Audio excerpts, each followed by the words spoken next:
Hi friends, কেমন আছো তোমরা? আশা করছি ভালোই আছো, আমি ভালো আছি।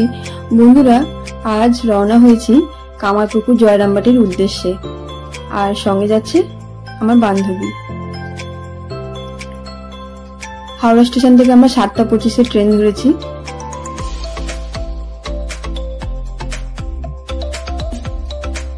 এই যে আমি আমার বান্ধবী জানলার পাশে সিট পেয়েছি।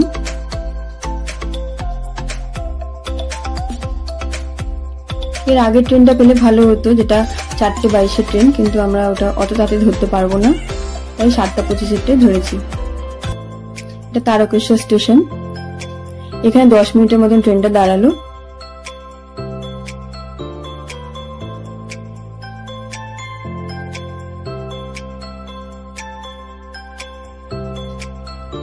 আমরা 7:25-এর ট্রেন ধরেছি, আর 10টা বাজার আগেই, 10টা বাজতে 5 মিনিট বাকি, তখন আমরা গোহাট স্টেশনে নেমে পড়েছি। এই হচ্ছে গোহাট স্টেশন, এটাই লাস্ট স্টেশন। এখান থেকে টোটো ধরেছি। টোটো স্ট্যান্ড বন্ধুরা দেখতেই পাচ্ছ।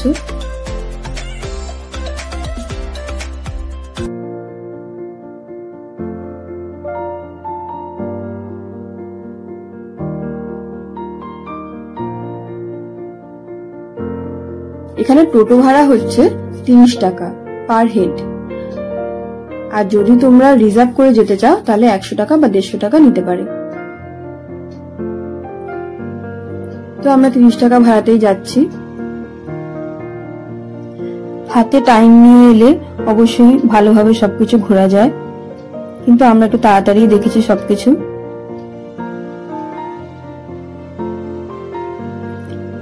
এখানে বেশিরভাগ সকলেই শীতকালেই ঘুরতে আসেন বলে শীতকালটাই বেশি ভিড় হয়।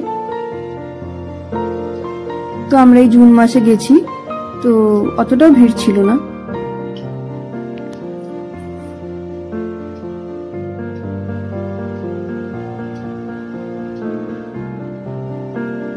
তিলের গাছ এইভাবে তুলে তুলে রাস্তার দুধারে রাখা আছে শুকানোর জন্য।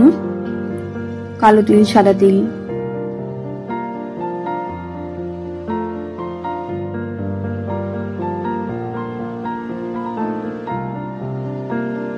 সুন্দর দৃশ্য দেখতে দেখতে যাচ্ছি।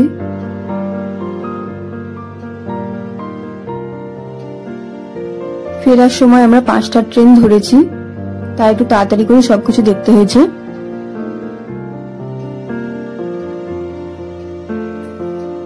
আমরা এসেও গেছি।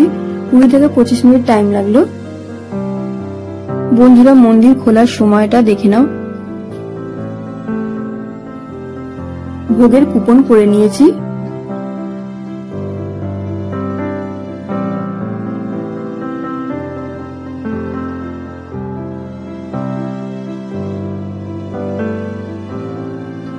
এই আম গাছটা বন্ধুরা রামকৃষ্ণ দেবের হাতে বসানো আম গাছ,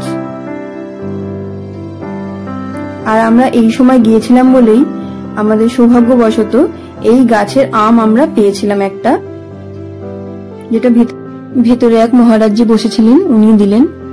আমাদের দুজনকে ভাগ করে খেতে বললেন।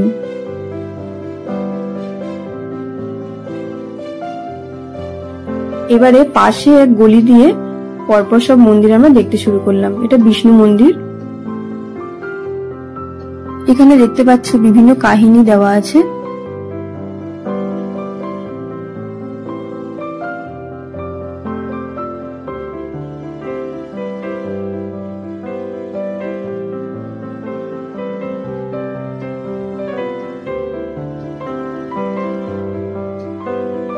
গদাধরের জন্ম। জন্ম নিলেন একটি শিশু গদাধর তার নাম, পুণ্যে যাহার ধন্য হলো কামারপুকুর গ্রাম। জন্ম নিলেন, আহা জন্ম নিলেন একটি শিশু গদাধর তার নাম, পুণ্যে যাহার ধন্য হলো কামারপুকুর গ্রাম। জন্ম নিলেন।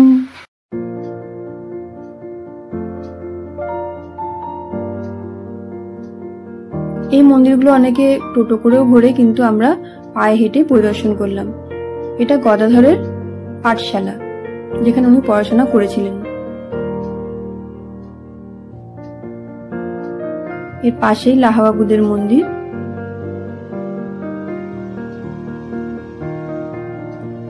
এই দুর্গা প্রতিমায় গদাধর ছোটবেলায় নিজের হাতে চক্ষুদান করেছিলেন।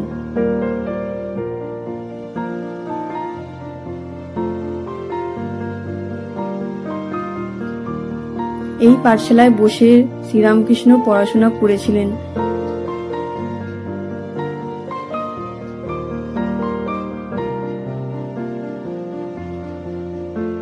রাস মন্দির,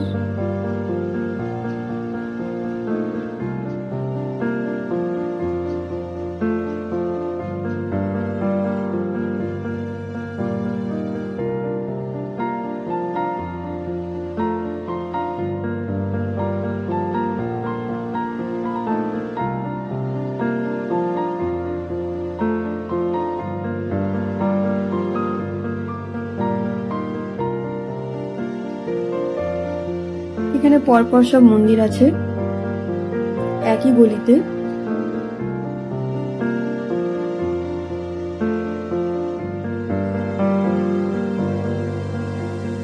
রামকৃষ্ণ দেবের স্মৃতি বিজড়িত কালী মন্দির,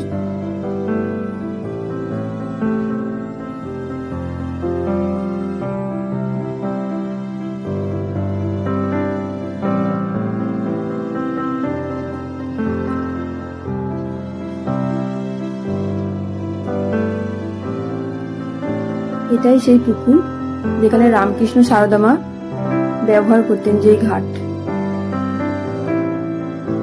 কামার পুকুর। এই পবিত্র জল কিছুটা আমরা মাথায় নিলাম। এর পাশেই, পুকুরের পাশেই এই মন্দির।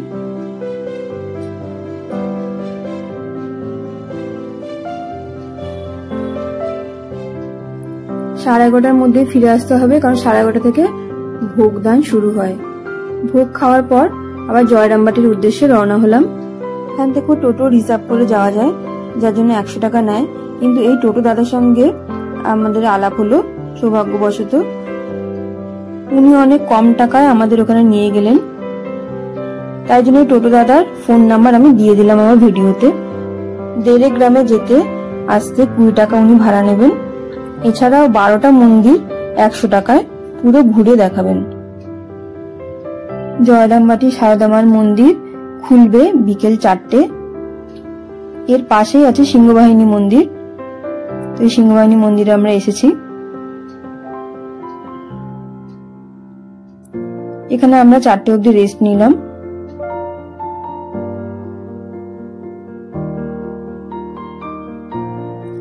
এই যে সারদা মার মন্দির।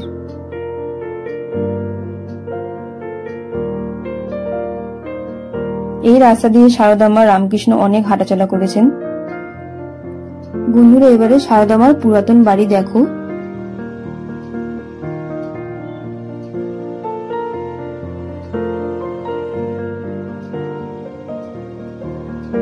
এই যে এই গেট দিয়েই যাওয়া আসা করতেন উনি। এখানে আমরা একটু বসেও নিলাম কিছুক্ষণ।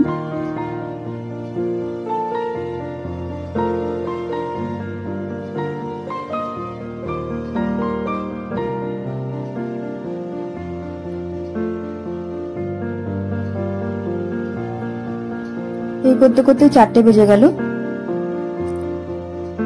নতুন বাড়ি, সারদা মার নতুন বাড়ি। মন্দিরের সময়টাও তোমরা দেখে নাও।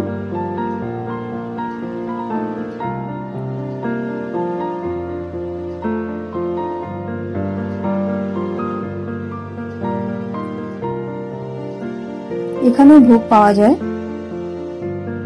মন্দিরের ভেতরে ভিডিও করা এলাও নেই। এই যে হাওড়া স্টেশনে চলে এলাম। বন্ধুরা, ভিডিওটা ভালো লাগলে লাইক করে দিও, চ্যানেলটা সাবস্ক্রাইব করে দিও প্লিজ, আমার পাশে থেকো।